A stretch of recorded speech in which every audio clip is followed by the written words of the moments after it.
This is another episode of Design Your Dream Home with Doug and Steve. And now the architects, Doug Patt and Stephen Chung. You are watching or listening to the Design Your Dream Home with Doug and Steve. I am Steve, that is Doug. Good morning, Doug. Good morning, Stephen. How are you today? Did I get that title right? The Doug and Steve Show? Yeah, I believe so. Design Your Dream Home? Design Your Dream Home? Okay. It didn't sound wrong to me. But, good. Got it right. So Doug, this topic it's not our expertise, but what's going on in the world is with all these disasters. Yes. There are architects that I know of, that I know personally that have focused in this space. Resilience having to do with, and I'll just read it. I mean, from the Resilient Design Institute, it's the intentional design of buildings in response to vulnerabilities, to disaster and disruption of normal life. So, with these hurricanes that are going on in Puerto Rico and Florida and, in that region, it's really come to the fore. And I think that there are a lot of architects that really think about this on a daily basis, probably me in Boston and you in Pennsylvania, less so, right. But we still actually deal with it. So what do you think, Doug, about the topic? Well, I think it's a timely topic. I've worked on a couple projects right on the water over the last 10 to 15 years, and I too am not an expert. We bring in coastal experts when it triggers ocean to coastal reviews. Okay. But there are a few things that I'll talk about today that are at least going to be helpful for people who are thinking about buying a home, designing their dream home on the water. So definitely timely. Okay, so when we talk about resilience, I mean, that's the kind of buzzword you can sort of think about. People say, sustainable design. Resilient design really has to do with thinking about buildings in response to, or I guess you can't prevent, but how a building can withstand, let's say, hurricanes or tornadoes or big rains, big snows, any of these sort of natural events or natural disasters. The buildings these days that are typically built with all of these things being considered, they withstand most of these hurricanes. Most of the problems you see in Puerto Rico are these smaller, houses that are not tethered to the ground or anchored to the ground, or older buildings, and they don't have these up-to-date standards. It doesn't mean that it doesn't happen, but I think people are aware of this, and the newer buildings certainly have all of these codes and regulations that we follow. I mean, I think that you and I basically are looking to these safety guidelines and factors and codes. That's typically what we follow. It's not that we're experts, but we know we have rules that we follow, and generally speaking, we're spared because we are vigilant about that and making sure that the construction is done right, and all of us as a team are working to make sure that the building is secure, so resilient. Absolutely. All right, so that being said, you and I will try to talk about 3 tips. I think that you and I actually do have some, as we thought about it a little bit more, I do have a couple of things that I think can be helpful. So why don't you begin with your first tip on resilient design? Sure. So I had to do a little bit of research, and I'm mostly referring to a document called FEMA P55 Coastal Construction Manual. So the manual was created to give designers a pretty good idea as to how you're putting buildings together. So if you got any questions, take a look at that. I'm also going to show some images relative to that manual as we go through here. So my first tip, think about the construction materials and fasteners for your home. So that sounds really obvious, but it's not at all, because if you live in a coastal area, what you're trying to do is reduce the economic losses you are most likely going to take if you do have a bad storm, and that is ultimately going to happen. And coastal environments are quite harsh. So they can be really, really tough on the materials and the fasteners that you choose to put your house together with. So I'm going to talk a little bit about this idea of a continuous load path. So when a building when forces are exerted on a building, on any structure, and we can talk about those as lateral loads, uplift loads. So we've got wind and we've got water. There are things that we consider as architects called the continuous load path. And essentially what we want to happen is we want a load when it starts at the roof to travel through the building, through the foundation and go down into the earth. And we don't want that load path to be separated in any way. We want it to be continuous. Now, damage occurs to buildings when the building envelope is breached or the building ultimately collapses. And that is because of load path failures. So a very simple example of something that a contractor should be thinking about, and it sounds kind of ridiculous, but the kinds of nails that he's using when he's laying the plywood down. So a typical nail might be smooth, so the shaft is smooth. You nail that in through the plywood and goes through the rafter or into the truss system. So a heavy wind comes along and might pull that piece of plywood right off the rafter because the nail is smooth. So I'm reading about this, and there are two nails, a ring shank nail or a deformed shank nail. Essentially, what happens with those nails is they have grooves in them, and it gives strength ultimately to the roof system. So there are two kinds of failures with plywood and roof system.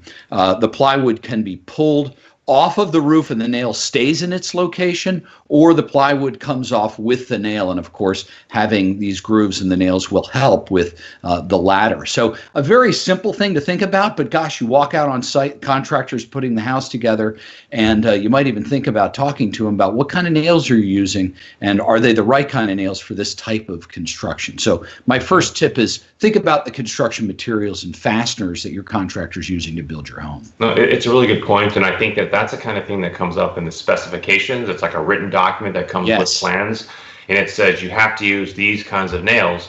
And these are huge documents. The contractor may not even read this. I think it's really the architect that needs to go over there and make sure that, hey, these are the smooth nails. Remember, in this document it says those are the nails with the grooves in it. Hey, it costs a little bit more money, but you say, yeah, but in 10 years when this plywood blows away, I'm going to come looking for you. So, no, good point. Very good point. I just want to talk very generally. One tip is about location specific, because obviously, we're talking about a coastal region. You're talking about a coastal region, or we're talking about Florida, Puerto Rico. I mean, they get hurricanes. We don't really get those in Massachusetts. And so what do we get? I mean, we may get some big wind, but never really what they see down in that region. But we do get snow. And me, living on a flat roof in a snow region, people sort of wonder about that choice and why that choice. So bigger points. The location is really, you have to design to the location. So I would not be as worried about maybe the grooves and the nails on my house as I would about my roof rafters and having them having them spaced closely enough, having them deep enough to support a snow load. So how did I do that? And that's a good question. It's not about, say, the height of the snow. It's really the weight. You could have a heavy wet snow that's only a foot, and that could be as heavy as a 4-foot light snow. So we really design by weight, and we look at what they call the snow load, and that snow load is something factored and calculated with my joists. Knowing that I have a flat roof, I said, okay, we have a safety factor, but let's overdo it a little bit, and we did overdo it a little bit. So I have a pretty good comfort level, and I just say as a rule of thumb, if I don't have any more than 4 feet of snow on that roof, I'll probably be okay. And so in 2015, we had 5 feet of snow in 2 days.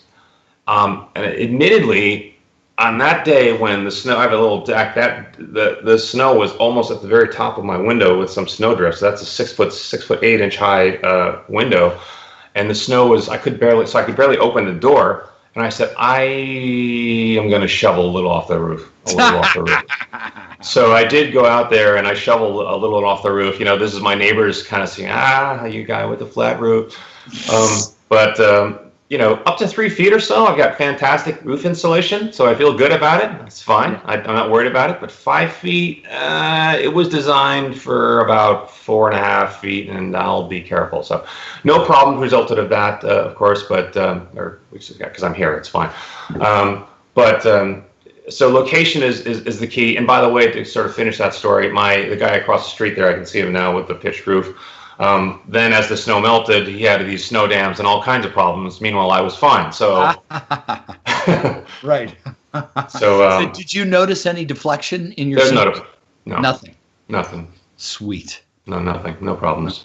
Just a couple buckets. laying around the second floor No dripping? buckets. Nope. I'm no just leaking. kidding. Nope. I'm just- Rubber roof. It's all good. It's just my own comfort level in designing with a safety factor. So let's say safety factor means this is what we think we can withstand, and then we do it this much more. And that's just something that's built into our code. So we do that. And I say, you know what? Let's space them a little closer anyway, just because we're designing a new house, we might as well do it and give you that little extra insurance. So anyway, tip one. Awesome. All right. So tip number 2. So understanding the load path on your home. Okay. So here's that term again, continuous load path. So when we think about roof and wall and foundation construction, we want to think about that as a continuous path for the load to make way through all the way down to the floor system. So we have all kinds of interesting fasteners and connectors that we use for this. So you can check out the Simpson website, Simpson. They make all kinds of hangers and fasteners that we use in architecture to do exactly this and way more. But ultimately, what you're trying to do is you're trying to strengthen the connection. So by way of example, when we think about a roof is made up of rafters or trusses, and we've got a top plate. So those sit on top of typically a double top plate. So those are 2 studs running horizontally. You got a rafter sitting there. And what we will do many times in these hurricane-prone areas is we will add a connector between those 2 so the 2 are joined effortlessly instead of simply by putting nails through the rafter, toenailing through the rafter and into the top plate. Another location that we will see this is the wall studs at the bottom of the top plate. So you've got your rafters, you got your double top plate, and then you have the studs which sit below it. You're seeing an image here. You can actually get a connector that connects all 3 together. That gives you a continuous path through those 3 members. And then lastly, you want to connect the stud at the bottom plate and also at the rim joist. So you've got your stud, which sits on top of a bottom plate, which then sits on top of a rim joist, and then you've got all of your joists for your floor system. And of course, you can also get connectors that put those 3 together. But by doing all of those 3 connectors, you are creating this continuous load path working its way down the wall and then ultimately down into the foundation. So just an example of how we put things together in these hurricane or seismic prone conditions. No, it's a very good point, Doug. It's interesting because we didn't really talk about this. As part of our training, we take an exam to become an architect, and there were 2 sections when we took it. One was kind of general structures. The second was seismic. So we were concerned about earthquakes, which is interesting because I found it actually very easy. But in Massachusetts, why am I so worried about earthquakes? And not yet we were learning all about it and maybe not learning about hurricanes or other things. So I wonder if that's been updated. But it would seem the exams changed a couple times since we. I would hope so that we would worry less about earthquake up here when buildings are not shaking so much up here as opposed to other things. And also it's funny. You remind me of a story. My friend of mine, an architect, he went to a job site, a house. And he said, "Where are the anchor bolts?" Because the contractor did not anchor the plates to the concrete foundation, basically, and said that, well, with the weight of the house and gravity, it's fine. He said, "Put the anchor bolt." Right? Isn't that amazing? I have never heard of somebody not using anchor bolts. The foundation, right? The sill plate. Yeah, crazy town. Okay. Anyway, there are earthquakes freaking Allentown, for God's sakes. That happens. Oh my God.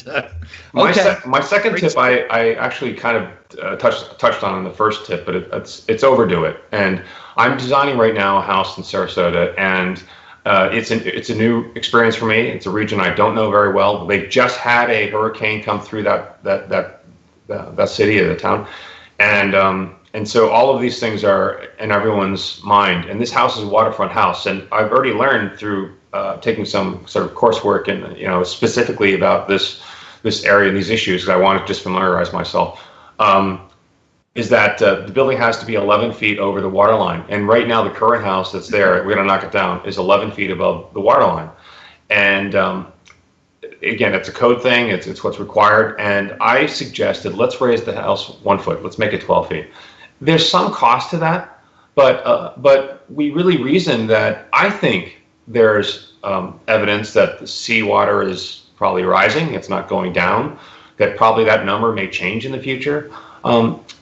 Even if you have, a couple of inches of water in your house, yes, insurance can help replace a TV, but not the little drawing your son made when he was 5 years old or something. So it can be very devastating, I think, just to have, water in your home and to be a little safer by having, saying that, okay, you require the house to be, the ground floor to be at 11 feet, but we'll make it at 12 feet or 12 and a half feet. That extra foot and a half, it will go a long way. So the 11-foot number is a 100-year flood. So that means only one time in 100 years will that likely happen. So that's 1% a year. 1% in a lottery, I'd play that lottery, right? That's actually 1% is, it's a long shot, but it can happen. But if you think about it like this, 30-year mortgage, okay, most people have a 30-year mortgage. In that 30-year span, the odds are 26%, there's 26% chance you'll have a flood. So that means in a lifetime of, let's say when you buy the house or build the house and you kind of complete the house, if you stay there for 30 years, that's 1 in 4. So now I'm thinking, let's be a little safer. And of course, there are some benefits besides peace of mind. I mean, your insurance can go down, because you're less likely to have problems. And so there are other factors, but for me, it's just overdo it, especially when you can. I think just overdo it. I think there are these safety factors that are built into things, and I think there are places where we can just overdo it. So I would advise to overdo it. And I think, maybe instead of the marble this, let's just be a little safer. I think to me, this peace of mind really goes a long way, especially in light of all these kind of natural disasters, these events, which they seem to be more than ever. Maybe that's just because they're happening, but I don't know. I just feel a little safer if I know that I can prevent water or prevent things from blowing through my house or breaking my house or what have you. So overdo it. The elevation that you're talking about, is that what's referred to as the base flood elevation, the BFE? Yeah. Do you know? Yeah. Okay. Yeah. So that's what I was going to talk about for my third paper. So make sure you can build what you want to below the base flood elevation. So the reality here is that you've got this, it's referred to as the BFE, and it's shown on flood insurance rate maps. Yep. Why would they be shown on flood insurance rate maps? Well, as you just said, if you're going to build below that, and you can get away with it, typically you're not going to be able to even get away with it, right? The town is going to come out and say, you need to be on pilings and you need to be above this BFE. So anyway, what I'm referring to here is we go to the beach and we see homes, and those homes are sitting up on pilings or columns. Well, why is that? Well, it's obvious.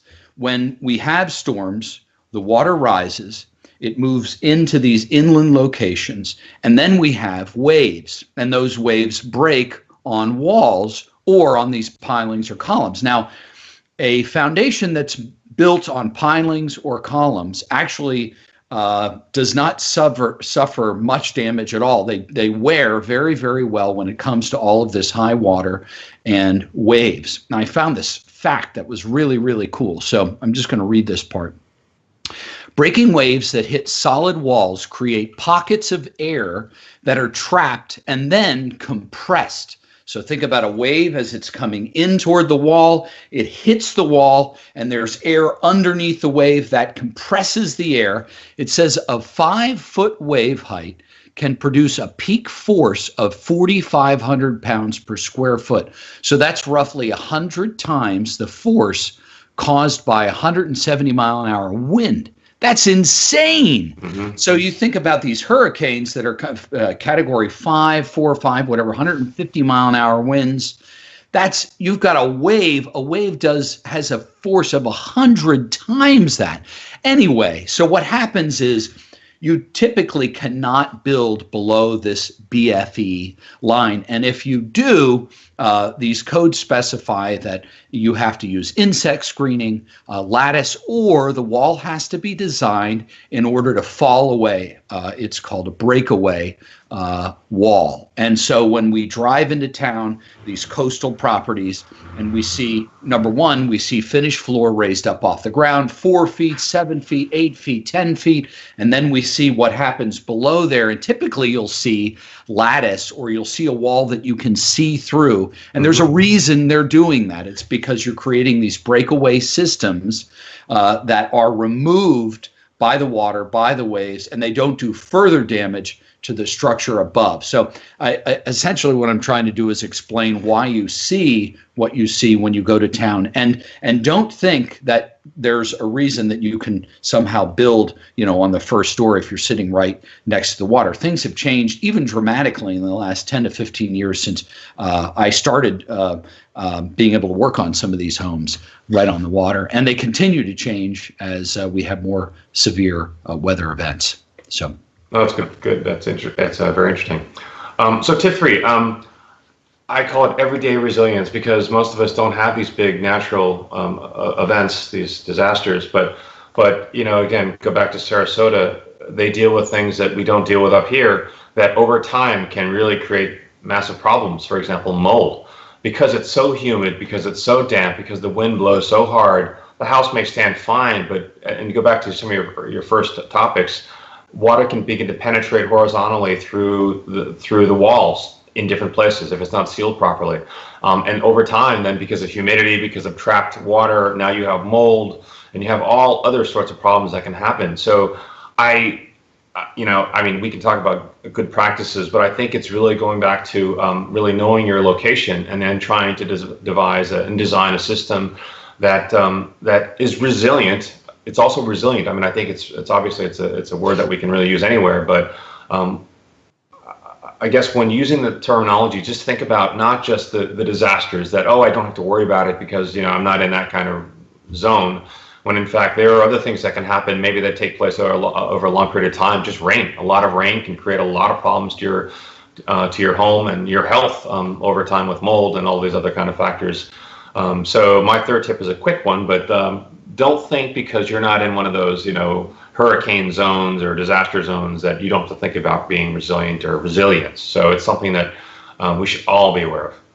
Absolutely. Yeah, mold is a big problem, particularly an interesting fact about that.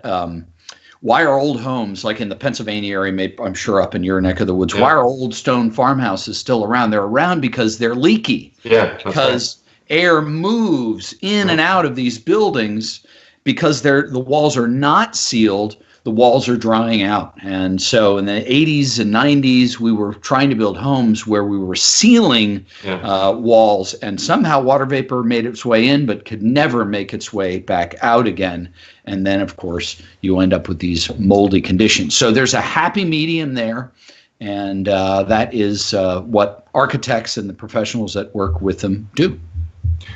We have a question, and it's right along what you just talked about, which is good. So Jeff in Brooklyn, I worked with an architect recently, and during the course of our conversation, it seemed that I knew more about sustainable and healthy building practices than he did.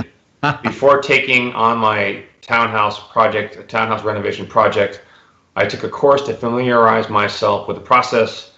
Do architects stay up to date on the latest trends? So how do you answer this question?